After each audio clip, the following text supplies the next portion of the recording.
Oh, ladies and gentlemen, David Feldman is going to be happy tonight after that hot new show that the kids are into.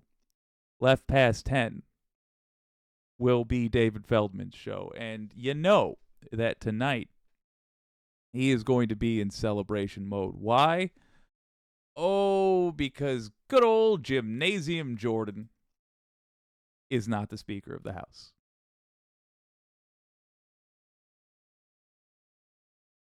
On Capitol Hill today, Republican Congressman Jim Jordan's second try for Speaker of the House went more poorly than his first. In today's vote, he received 2 fewer.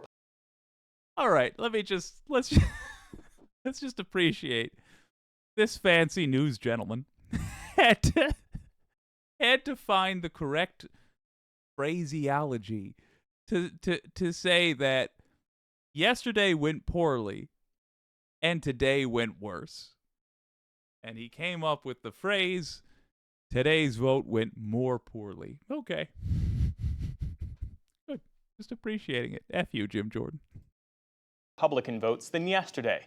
Our Lisa Desjardins joins us now from a part of the Capitol still frozen in legislative limbo. Lisa, it's good to see you. So Jim Jordan lost support today. Why is he still in the race?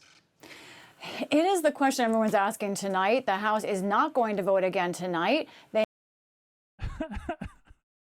Hey, why is he still showing up? I mean, it's hard to talk about this, frankly, without sounding like you're making fun of Jim Jordan. Now, for the record, I actually am making fun of Jim Jordan. I actually wish nothing but the worst for him. I hope he ends his days in a gutter somewhere, where stray dogs relieve themselves before they are adopted into loving homes. But they're just trying to tell you the facts. But the facts just don't look good for Jim Jordan. Oh. All right, I'll let him get to the meat and potatoes in a moment. I do want to also say that sweater, that hair, the lipstick shade, this gal, where have you been hiding with your fashion? I love it. Fantastic. All right. Serious stuff time. Let's get to it. A Republican conference is not meeting, but Jim Jordan, his office tells me, is still staying in the race. You know, I have to think about the top layers here as we get through this. It's clear Jim Jordan is a fighter. He is someone who has never given up. That's part of his sort of political DNA. But behind him, I think, are also some very powerful voices in the conservative world. Sean Hannity, Glenn Beck. He absolutely gave up when it came to protecting his charges from a sexual predator. Conservative talk show hosts who have been drumming up support for him, who've been calling the Capitol. Those are some reasons why he's here. But let's look at the numbers facing him. We keep talking about the math here, Jeff. Got worse for Jim Jordan today. The numbers voting for him today went down by 1 overall to 199. We know he needs 217. Now, their number voting for someone else went up.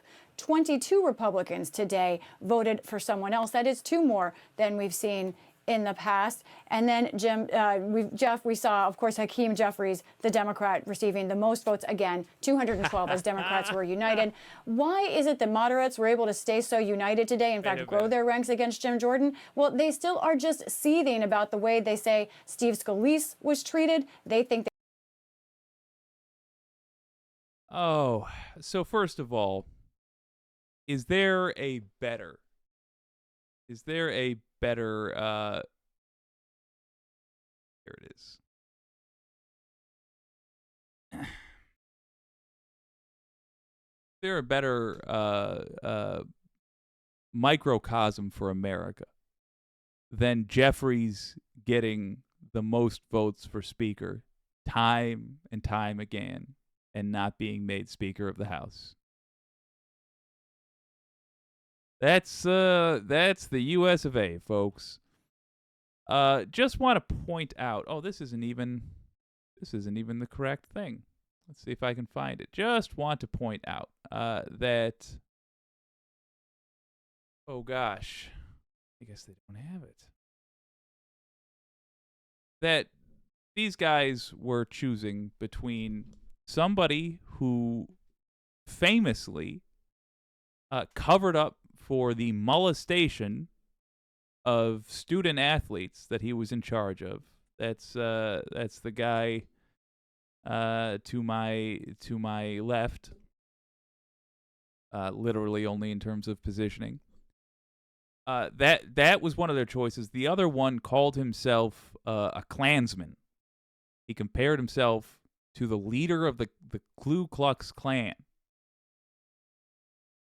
There's people that are so angry that we couldn't get the Klansman to lead the House that they refuse to vote for the molester assister.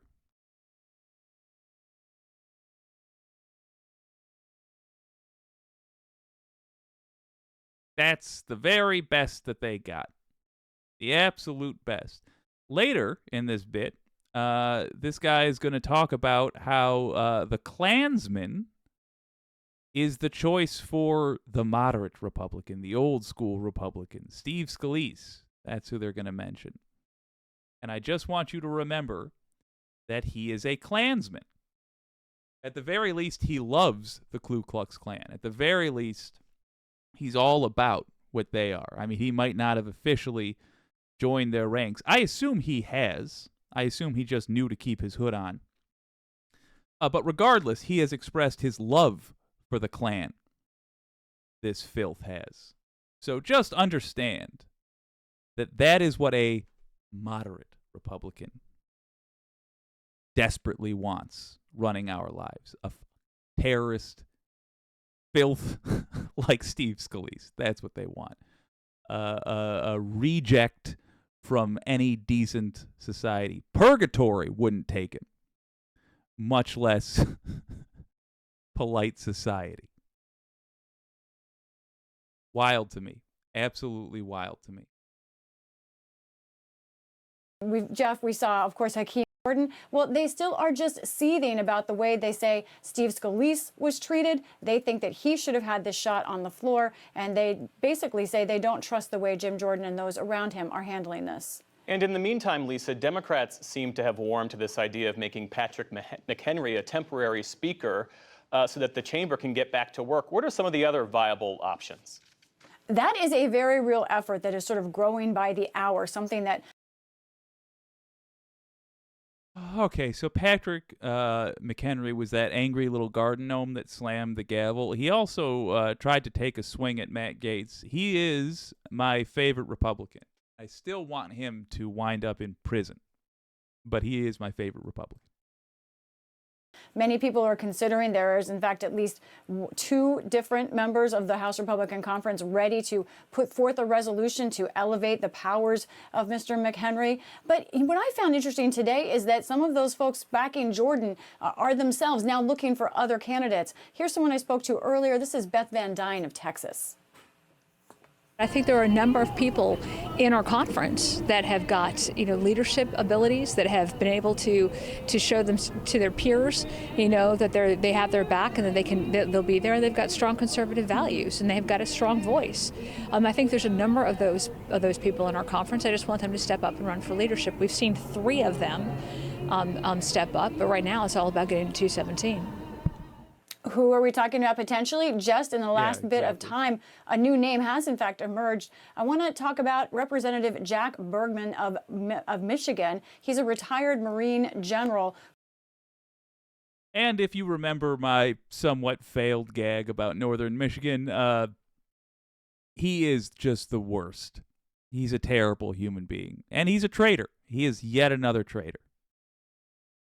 So he's not much better than Jim Jordan. The only thing that's decent about him is the fact that former Marines will likely not appreciate how much of a traitor he is, and will probably talk about him in terrible, terrible ways, which he deserves.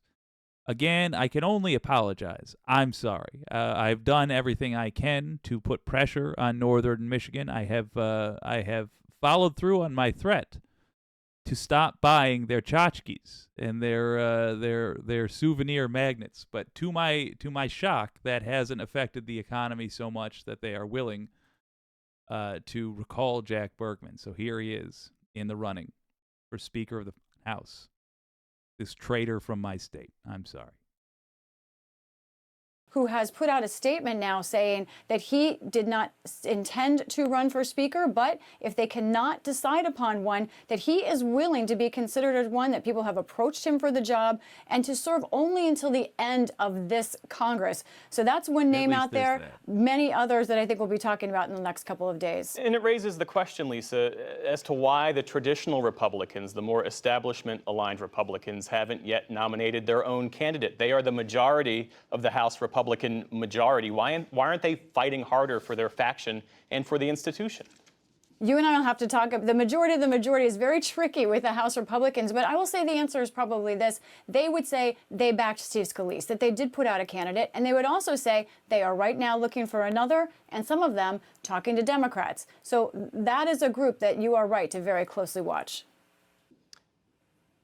Lisa, thanks as always for your great reporting. For more on where the Republican conference stands and what comes next, I spoke earlier today with Congressman Carlos Jimenez, Republican of Florida. He voted against Jim Jordan for Speaker in both rounds of voting so far. Congressman, thank you for being with us. And then the Republican will grumble that his pick of his flavor of fascism didn't get the job. Blah, blah, blah.